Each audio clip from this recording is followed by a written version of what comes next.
Olá, eu sou o Tataco e essa aula é sobre arcadismo no Brasil. A exemplo do que acontece lá na metrópole portuguesa, o Brasil começa a receber os reflexos desses acontecimentos. Se Portugal está em crise, a metrópole também entra em crise. Então, o que acontece no contexto brasileiro desse momento é justamente o espelho tanto das manifestações artísticas como das manifestações sociais.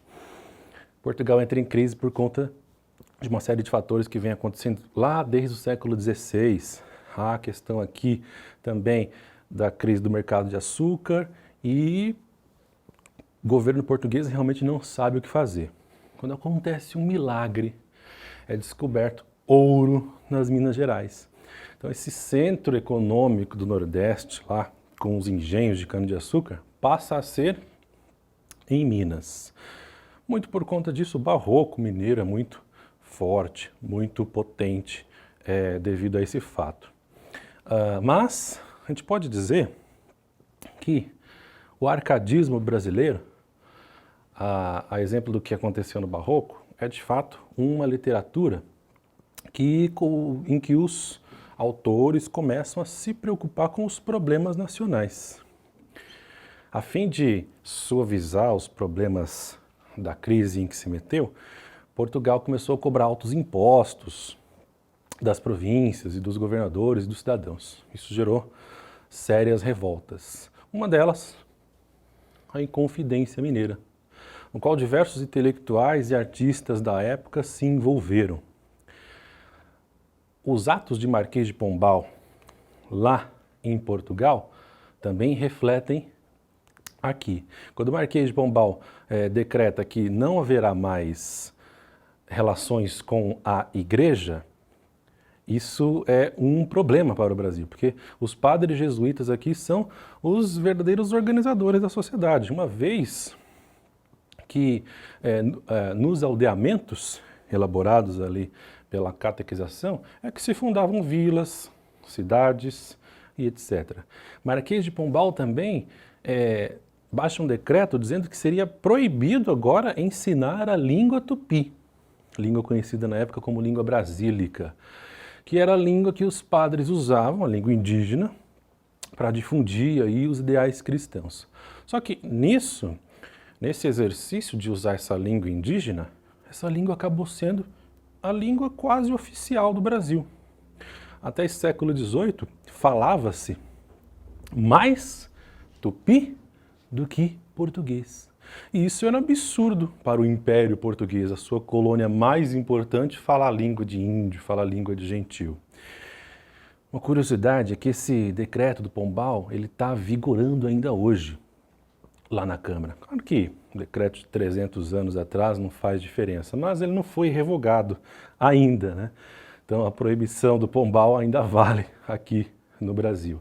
E isso fez com que essa língua, que provavelmente seu bisavô, seu trisavô, se você é de família brasileira, provavelmente o seu parente antigo entrou em contato com essa língua.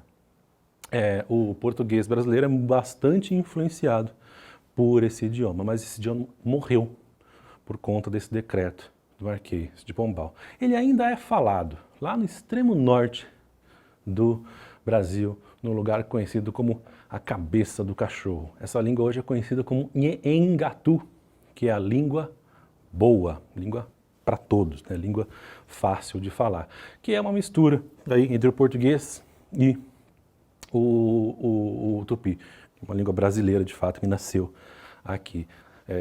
Poderíamos ser hoje um país bilíngue se não fosse o Marquês de Pombal. Então é nesse contexto, né, de bastante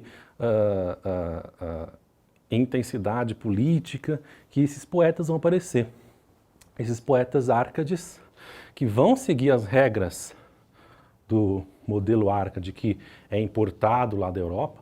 Muitos deles foram estudar em Coimbra, né, essas famílias da alta sociedade mandavam quase todos os filhos para estudar em Coimbra, então esses rapazes traziam para cá as novidades da intelectualidade, da literatura da época. O arcadismo brasileiro tem início com Cláudio Manuel da Costa, uma obra chamada Obras Poéticas. É uma obra de transição ali entre o barroco e, de fato, o arcadismo. Tem muita herança do barroco, muitas inversões sintáticas, muitos versos difíceis de serem lidos. Então é uma obra inaugural, mas que não tem tanta importância assim para o cânone principal, né? Os conflitos que estão acontecendo no Brasil vão ser tratados por esses poetas. A gente pode citar por exemplo, o Frei Santa Rita, que vai escrever um poema épico que é aquele poema narrativo. Então, esses poetas vão retomar o clássico e imitar o Camões, por exemplo, né? Esses poemas narrativos do Camões a respeito dos grandes acontecimentos aqui no Brasil. Na verdade, é uma tentativa, né, de imitar o Camões para construir uma narrativa que ilustre, né, o que aconteceu aí na gênese, na história do Brasil colonial. Caramuru conta a história de Diogo Álvares, que naufragou aqui na praia da Bahia e se fundou, né, o estado da Bahia. Então tem esse indivíduo aí como herói nacional, e suas conquistas, né, na terra. Temos aí um romance entre Diogo Álvares e uma índia chamada Paraguaçu, uma outra índia chamada Moema também. Então há esse contato, esse primeiro contato do branco com o índio nesses poemas. Basílio da Gama também vai ser outro poeta épico, vai escrever O Uruguai, que vai falar sobre um grande conflito que aconteceu na época na região dos 7 povos das missões, que simplesmente conta aí como é que os jesuítas foram expulsos do Brasil à força mesmo, né? Eles não queriam ser expulsos e foram expulsos à força.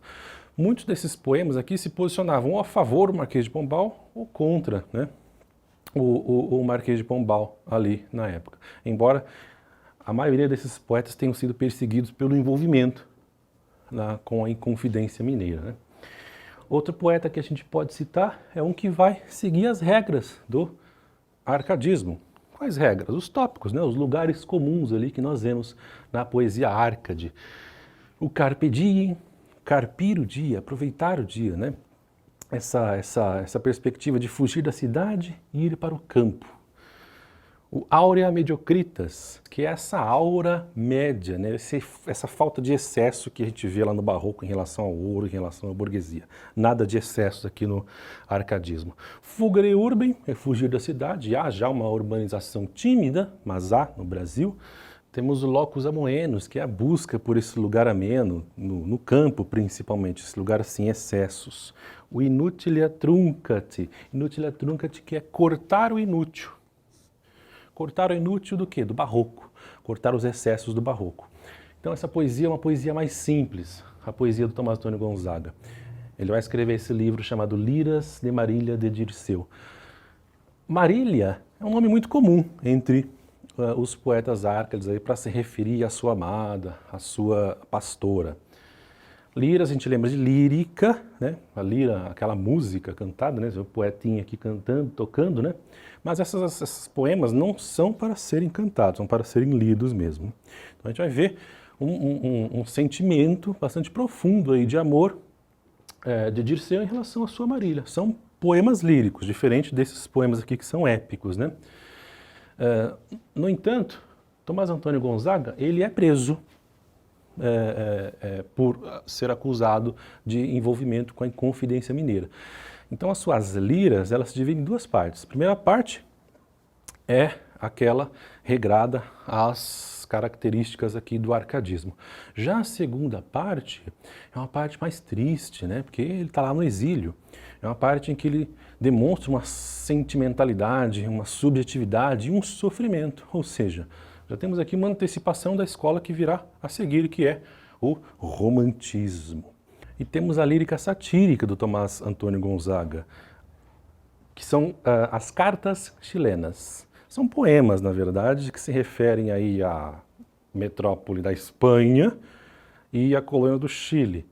Mas, na verdade, está tudo invertido, né? E quando se lê essas cartas chilenas, nós percebemos que a metrópole é Portugal e que o lugar, né, que ele critica é Minas Gerais, criticando aí o governador de Minas, seus excessos, né, quase que um governador ditador. Então essas cartas foram publicadas no século posterior, mas elas são atribuídas, sim, ao Tomás Antônio Gonzaga. E essa aula foi sobre arcadismo no Brasil. Falamos sobre o contexto, principalmente em Confidência Mineira, as características principais desse movimento e os poetas que se envolvem aí com esse contexto político. Cláudio Manuel da Costa, o Frei Santa Rita, Basílio da Gama e Tomás Antônio Gonzaga. É isso, muito obrigado. Se quiser tirar uma foto da lousa, valeu, falou e até mais.